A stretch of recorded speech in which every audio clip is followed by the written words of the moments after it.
Muy buenas tardes. Hoy es el lunes 27 de mayo. Mi nombre es Denis Small. Este es el informe semanal del movimiento larruchista.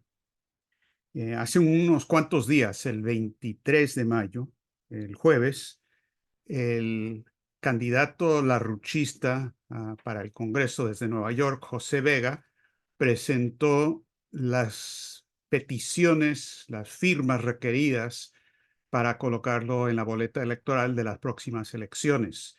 Entregó 3 veces el número requerido de firmas para garantizar que nadie trate de cuestionar si debe o no estar, pero sin embargo se requieren 3 días para esperar la notificación oficial. Pero todo indica que José Vega va a estar en la boleta electoral para el Congreso desde Bronx, en Nueva York. La candidata larruchista a Senado por el estado de Nueva York, independiente larruchista Diane Sawyer, mañana va a entregar sus firmas. No les puedo indicar exactamente cuántas van a ser, pero van a ser más de las requeridas también para asegurar que ningún cuestionamiento funcione, aunque también esperamos que se trate de hacer todo lo posible por quitarla a ella y a José Vega de la boleta electoral. Empiezo mencionando esto porque es un aspecto del cuadro estratégico fundamental que tenemos que tomar en consideración al evaluar las locuras que están ocurriendo a nombre del gobierno de Estados Unidos en este momento. Incluyo dentro de este cuadro algo interesante que ocurrió en la Convención Nacional del Partido Libertario de Estados Unidos, en Washington en estos últimos días. Creo que fue el fin de semana. En todo caso, habían invitado a Trump para que fuera y diera un discurso. Fue abucheado por la mayoría de los presentes. También invitaron a Kennedy, Robert Kennedy Jr., para que él hablara. Fue abucheado por la mayoría de los presentes. Lo menciono no porque los libertarios tengan una solución a la crisis, no lo tienen, pero esto refleja el estado de ánimo en Estados Unidos en este momento. Y es que la población siente que no hay candidatos aceptables a la presidencia. Y este es el hecho, porque a Diane Sawyer siempre le preguntan, bueno, pero está bien, pero ¿a favor de quién le vas? ¿Por quién vas a votar? ¿Por Trump o por Biden? Y ella ha aclarado 1000 veces el hecho fundamental de que no existe un candidato a la presidencia de Estados Unidos con las capacidades requeridas para cumplir las funciones de la presidencia de Estados Unidos. Es un hecho doloroso, peligroso, pero esa es la realidad. Dentro de la población, no hay un voto realmente a favor de Biden. Hay una gran desaprobación a Trump de un sector de la población. Entonces dice, no, pues el menor de los males es Biden. Y la otra mitad de la población dice, no, el menor de los males es Trump, porque se oponen a Biden y viceversa. Los que votan por Biden se oponen a Trump, en fin, es así el asunto. Y mientras ocurre esta danza macabra de la política estadounidense, con dos voces independientes larruchistas en las elecciones para Senado y para el Congreso, lo que está ocurriendo a nivel internacional es la situación más peligrosa que hemos vivido, mucho más peligrosa que la crisis de los misiles de Cuba del 62, con el ataque realizado la noche del 22 al 23 de mayo a en contra de un sistema de alerta temprana de Rusia en Armovir, supuestamente por parte de lo hicieron unos drones o aviones automáticos de Ucrania. Y es muy posible que hayan venido de Ucrania, pero el hecho es muy obvio de que esto no se podría haber hecho sin la ayuda tecnológica de Estados Unidos y de Londres y de la OTAN para realizarlo. Y número dos, con la aprobación política, porque esto se está escalando el peligro de guerra nuclear de una forma, por una orden de magnitud fácil, comparado a lo que había ocurrido en las últimas semanas con las declaraciones locas y peligrosas de Cameron, de que hay que permitirle a Ucrania que se le permita usar las armas misiles de largo alcance para atacar a Rusia, con las declaraciones locas de Macron de Francia diciendo que hay que poner tropas de la OTAN en territorio de Ucrania. Eso francamente no es nada comparado a lo que significa este ataque a Armovir. Ocurre el ataque 2 días después del ejercicio militar ruso, de su capacidad táctica nuclear, para enviar un mensaje muy claro, como lo han hecho con declaraciones, pero ahora eh, con estos ejercicios, de que Rusia no puede permitir que se les ciegue, que se utilice un ataque a esos sistemas de alerta temprana que tienen, como lo tiene Estados Unidos y cualquier país. Básicamente, la base de Armovir, y no se sabe la destrucción que ocurrió ahí, si lo cegó por completo, por cuánto tiempo, es uno de 10 sistemas de radar de ese tipo con la capacidad de largo alcance para ver un ataque de un misil intercontinental. Es decir, no es para en contra de drones, no es en contra de ATACMS, no es en contra de los misiles cruceros. No, no ven eso. Lo que ven los ojos de estos sistemas de radar son los proyectiles intercontinentales con su trayectoria balística, y le dan un poco de tiempo, no mucho, unos minutos a Rusia para tomar una decisión, si viene en serio un ataque, si es una indicación positiva falsa o demás. Ahora, cegar a Rusia con Armovir, si uno ve los mapas que indican cuál es el horizonte por el que pueden observar estos 10 sistemas, y los tienen en todo el país, este va hacia el sur, es la parte más sureña occidental, y cubre un área que incluye todo el Oriente Medio, una parte del Océano Índico, o el Mar Arábico en realidad, y más hacia el sur, África. Ahora, varias de las áreas que cubre se solapa, se sobrepone a lo que otros radares cubren. Entonces hay quienes dicen, bueno, pero los otros pueden cubrir eso. Cierto, pero en estos sistemas la capacidad de tener dos sistemas que observan lo mismo es fundamental para la detección de positivos falsos. Es decir, un sistema dice, viene un ataque, y el otro lo observa para confirmar o decir, no, es otra cosa. Y esto ha ocurrido muchas veces en las últimas décadas. Cegar a Rusia bajo estas condiciones tiene varias implicaciones. Primero, el lugar donde ocurre, la sección que cubre esto de Armovir, perdón, es una parte del mar Arábico donde el submarino de la clase Ohio de Estados Unidos, en octubre del 2022, salió a la superficie de manera ostentosa para demostrar, tal y como lo explicamos en ese momento, que esos submarinos, que son los que tienen la capacidad de un ataque nuclear, un ataque preventivo nuclear, estaban señalando, señores, estamos aquí, los podríamos atacar y destruir desde aquí. Y eso queda exactamente en la región que cubre Armovir. Entonces el mensaje ahí también es bastante claro.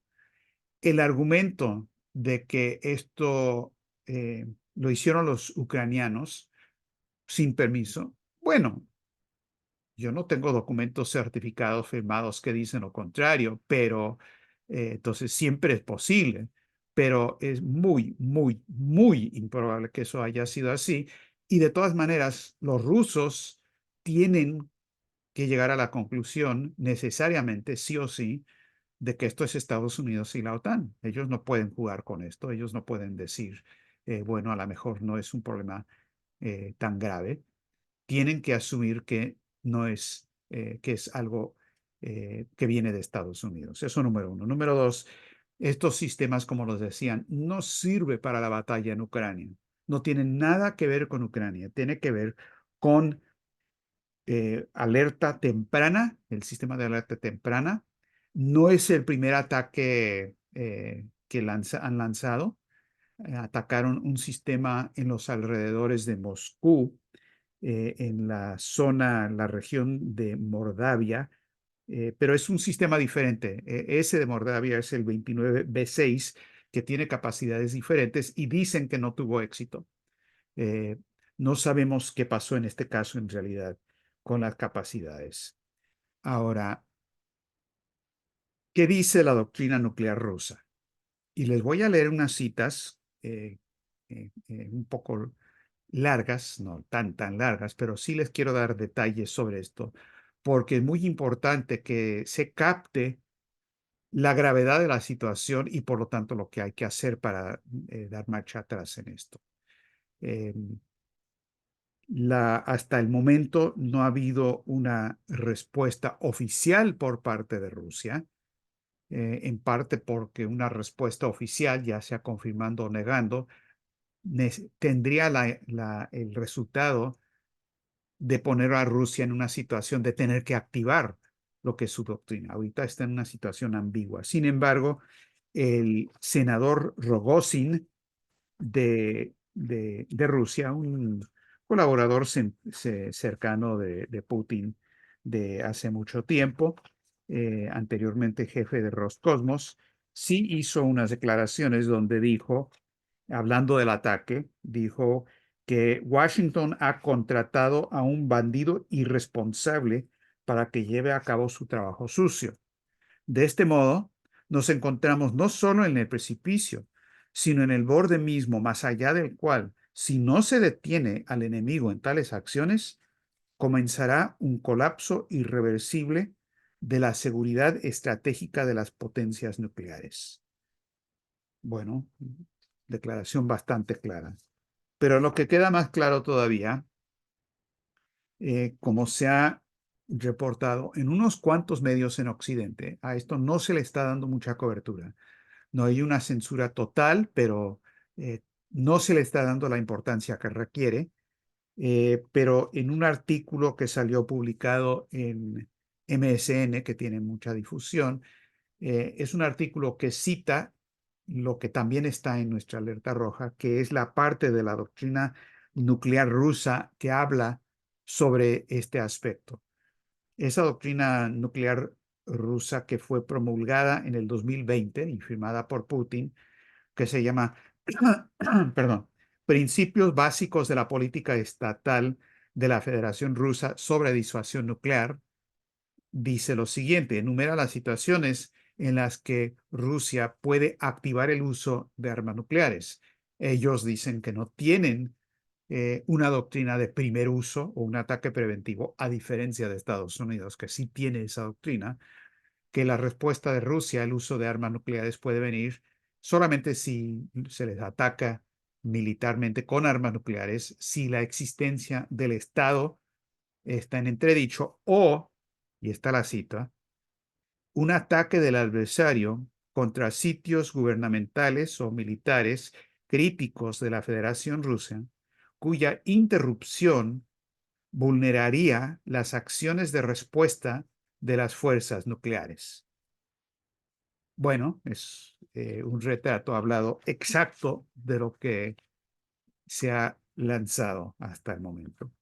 Y si vemos algunas de las declaraciones anteriores del presidente Putin mismo y también del secretario de Estado Lavrov, secretario de Relaciones Exteriores, sobre exactamente este punto, creo que pueden llegar a la conclusión necesaria. El 9 de diciembre del 2022, Putin, en una entrevista con el Canal 1 de la televisión rusa, y entre paréntesis, todo esto que les estoy diciendo, nuestro movimiento lo ha publicado. Esto sale en la publicación de la AIR Executive Intelligence Review, su alerta estratégico, el alerta diario que sale en inglés y es de conocimiento público en Occidente a través de esto, aunque siempre se publica en los documentos de Rusia. Dijo Putin lo siguiente. Fue muy explícito. Dijo, Estados Unidos tiene la teoría del ataque preventivo. Están desarrollando un sistema para un ataque de desarme. ¿Qué significa eso? significa atacar los centros de control con armas modernas de alta tecnología para destruir la capacidad de contraataque del adversario. Y luego explica, había planes de Estados Unidos para lanzar un ataque preventivo de desarme con armas hipersónicas. Y luego Putin dice, con cierta ironía, Estados Unidos no dispone de estas armas, pero nosotros sí, o sea, armas hipersónicas. En cuanto a un ataque de desarme, quizá deberíamos pensar en utilizar los logros de nuestros socios estadounidenses y sus ideas sobre cómo garantizar su propia seguridad. Estamos reflexionando sobre esto. Nadie tuvo reparos en discutirlo en voz alta en el pasado. Este es el primer punto. O sea, esto aquí es donde Putin dice, si ustedes tienen esa idea de un ataque con armas hipersónicas, un ataque preventivo, nosotros no, pero hay que echarle cabeza, a lo mejor debemos hacerlo. Luego pasa a decir lo siguiente. Después de que el sistema de alerta temprana recibe una señal que indica un ataque con misiles, se lanzan cientos de nuestros misiles y no se pueden detener. Pero sigue siendo un ataque de represalia. ¿Qué significa esto? Significa que ojivas de misiles enemigos caerán en territorio de Federación Rusa. Esto no se puede evitar. Caerán de todos modos. Es cierto que no quedará nada del enemigo porque es imposible interceptar cientos de misiles. Y esto es sin duda un potente elemento disuasorio. Y luego termina Putin diciendo, pero si un adversario potencial cree que es posible utilizar la teoría del ataque preventivo, mientras que nosotros no, esto nos hace pensar en la amenaza que suponen para nosotros tales ideas en la esfera de la defensa de otros países. Y luego terminó diciendo, cerrando la puerta, eso es todo lo que tengo que decir al respecto. Ahora, Lavrov, en el 2024, lo de Putin fue diciembre del 2022. Lavrov, el 22 de abril del 2024, en su discurso de una conferencia de no proliferación en Moscú, dijo lo siguiente, que el enemigo está esforzándose por alcanzar una superioridad militar defensiva.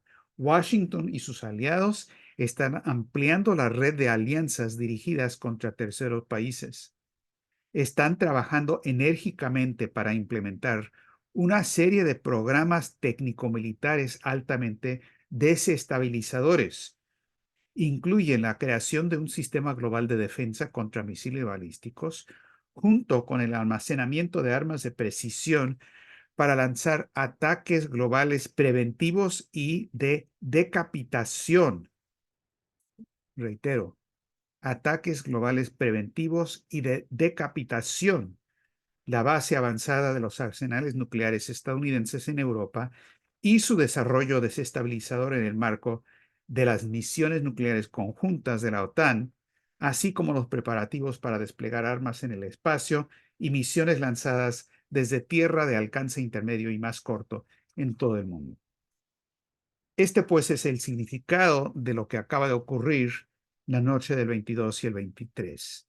Una provocación absoluta y total, por lo que nosotros en el movimiento LaRouche, con un boletín de prensa del Instituto Schiller, que sacamos una alerta roja para alertar al mundo sobre lo que significa este peligro y en el que incluimos citas de algunos expertos que consultamos sobre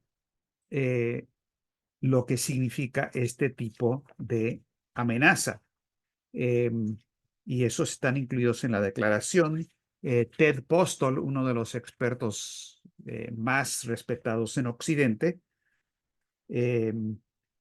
dijo, y esto nos lo dijo a nosotros en una entrevista, dijo, los radares de Moscú solo verán las amenazas en un momento más tarde por este ataque, lo que reducirá aún más el tiempo de alerta y de toma de decisiones, lo cual aumenta así las posibilidades de un accidente catastrófico. y dijo, conociéndolos, los comandantes de las fuerzas estratégicas de cohetes estarán muy, muy preocupados. Optarán por operar sus fuerzas de ataque nuclear en un nivel de alerta más alto, lo que aumentará aún más las posibilidades de accidentes que podrían conducir a una guerra nuclear mundial involuntaria, es decir, por accidente.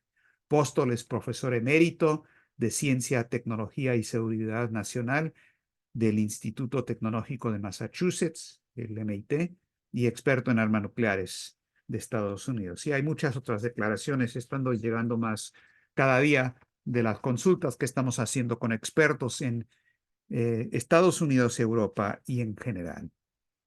Ahora, en medio de todo esto, sí hay voces de cordura en Occidente. Hay declaraciones del presidente o primer ministro de Hungría, Orbán, que dice, esto va en dirección de una confrontación nuclear. Estamos totalmente en contra de la guerra en Ucrania.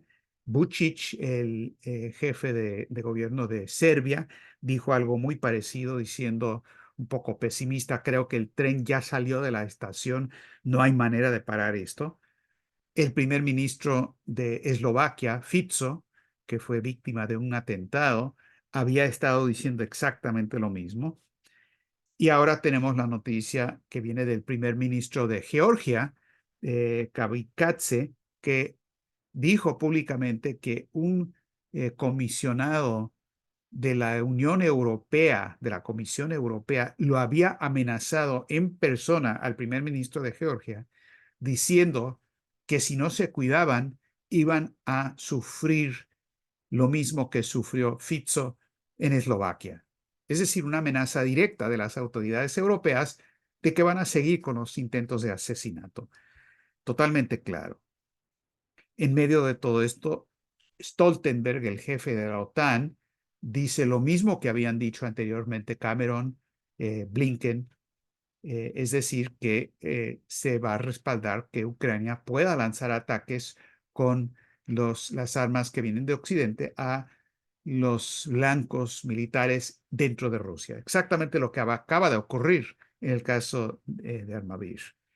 Pero lo dice Stoltenberg, el jefe de la OTAN. Entonces, ¿qué van a pensar los rusos ante esta situación? Ahora, a este cuadro muy peligroso, pero no deprimente, no nos debe poner pesimistas, simplemente debe activar nuestros sistemas reales de defensa en contra de todo esto.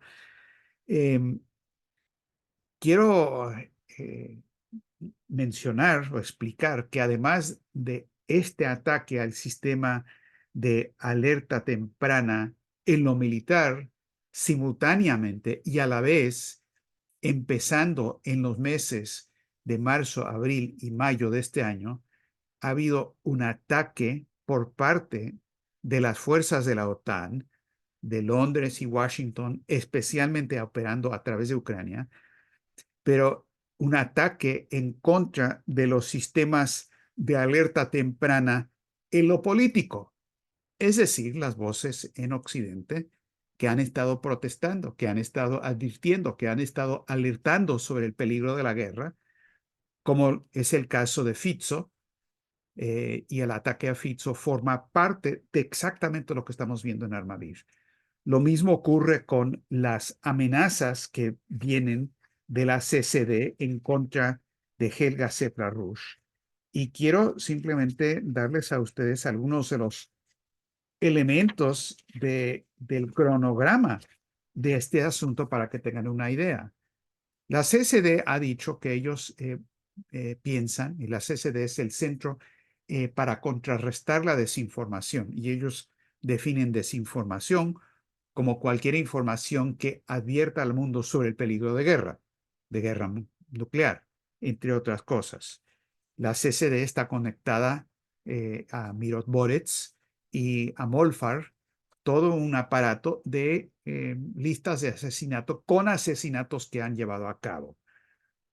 Y es muy probable que lo de Fico está directamente conectado a este aparato, ya que Fico también estaba en la lista de la CCD como lo está Helga Seplar-Rush del Instituto Schiller, el senador Rand Paul de Estados Unidos y decenas de otros individuos de Europa y de Estados Unidos. Pero ocurre lo siguiente: el 8 de abril del 2024, el CCD publica un nuevo informe analítico sobre una campaña de desinformación rusa a gran escala. El centro del informe habla del papel del Instituto Schiller y del liderazgo de Helga Seplar-Rush. Dicen ellos, es una plataforma para promover narrativas que están en consonancia con la propaganda rusa. Es decir, los tenemos en la mira. Eso fue el 8 de abril del 2024. El 9 de abril, la CCD envía una delegación del Centro de Acción contra la Desinformación a Alemania, se reúne con las autoridades de Alemania, obviamente para hablar de este tema. De Alemania, muy obediente a todo lo que dice la CCD, es decir, todo lo que dice Londres. Entonces, estas cuestiones de seguridad, estas cuestiones de ataques políticos, de tratar de silenciar a las voces contrarias a la guerra nuclear, como lo expresa el Instituto Schiller, forma parte intrínseca, es parte de los ataques a los sistemas de alerta temprana, como acabamos de ver con los sistemas de alerta temprana en lo militar. Y de ahí la importancia de que estoy seguro que los rusos no van a permitir que esos radares sigan fuera de acción, como tampoco vamos a permitir nosotros que estemos fuera de acción. Todo lo contrario, nuestras alertas tienen que aumentar, tenemos que reclutar a más gente, tenemos que hablar en voz muy alta a más gente sobre lo que está pasando y sobre las soluciones. Y en ese sentido, la próxima reunión de la Coalición Internacional por la Paz, que se va a realizar el viernes que viene, es las 52 semanas seguidas, un año pues, que hemos tenido estas reuniones, va a ser una reunión de gran importancia, muy grande, esperamos, donde los invitamos a todos ustedes a que participen y que inviten a otros a participar precisamente porque este sistema de alerta temprana no puede desaparecer porque el resultado sería un aumento del peligro de guerra nuclear, del cual no habría salida ni solución. Ahora, afortunadamente, la voz del Instituto Schiller en todo esto, y en particular de Helga, no es una voz nada más de denuncia y de crítica y de tratar de comunicar algún tipo de zozobra sobre lo terrible que está pasando en Gaza, que es terrible, que Israel no tiene y Netanyahu no tiene ninguna intención de obedecer lo que le dijo la autoridad máxima internacional en derecho internacional, que es la Corte Internacional de Justicia. Básicamente Israel está diciendo no nos importa y han avanzado y agravado el ataque a Rafah. Lo mismo en el caso de Ucrania. Zelensky no tiene la más mínima intención, a pesar de que no es presidente legítimo ya a estas alturas, pero en ambos casos, Netanyahu y Zelensky, con el respaldo total del aparato de la OTAN, siguen adelante con cosas que nos van a llevar a una confrontación termonuclear tarde o temprano, y ahora sí más temprano que tarde, si no lo paramos. Pero les decía, no es simplemente una denuncia la que estamos realizando, sino presentando soluciones alternativas. En este momento, la idea de una solución global, de un cambio de la arquitectura internacional de seguridad y desarrollo, como la que se presenta en el plano ASIS, se vuelve un imperativo total para la movilización internacional. Afortunadamente, los BRICS se están moviendo, se siguen moviendo. En estos mismos días se va a realizar una conferencia en Moscú de autoridades sobre el mundo de finanzas para hablar de alternativas financieras al dólar. En el mes de junio viene la reunión de los cancilleres de los BRICS, que va a dar paso a la cumbre de los BRICS en Kazán, en Rusia, en octubre. Ahora, las bases de todo esto, de la dirección de los BRICS, se sentaron de nuevo de una forma muy sólida en la reunión que acaban de realizar Xi Jinping y Putin hace un par de semanas, donde se consolidó una alianza estratégica, una asociación estratégica que algunos políticos o analistas han explicado y correctamente es probable más profundo y más significado que la disque llamada relación especial entre Estados Unidos y el Reino Unido. Es decir, después de las amenazas de Janet Yellen, después de las amenazas de Blinken, después de las visitas con amenazas y todo lo demás a Pekín, que las autoridades chinas escucharon con todo el respeto que se merecen. Cerraron la puerta, se reunieron con Putin y llegaron a grandes acuerdos muy profundos que todavía no conocemos el alcance total, pero están centrados en la alternativa económica centrada en el desarrollo económico y tecnológico en particular. Y en ese sentido, simplemente para darles una idea de lo que está ocurriendo, son declaraciones que hizo el primer ministro de Rusia, Mikhail Mishustin, eh, primero después de una reunión en Nizhny Novgorod el 21 de mayo y luego después en una conferencia sobre soberanía tecnológica y de fotónica y tecnología láser, donde Mishustin dijo lo siguiente: el año pasado, durante un viaje de trabajo a Sarov, pusimos en marcha una instalación de investigación sobre fusión láser.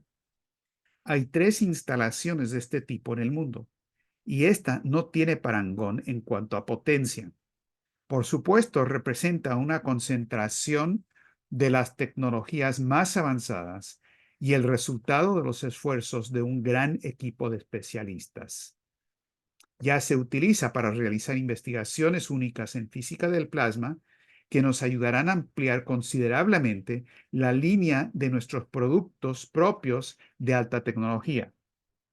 Y luego explicó, hemos creado una base seria para seguir ampliando este tipo de tecnologías. Tenemos una sólida escuela científica fundada por los científicos soviéticos que crearon los primeros láseres.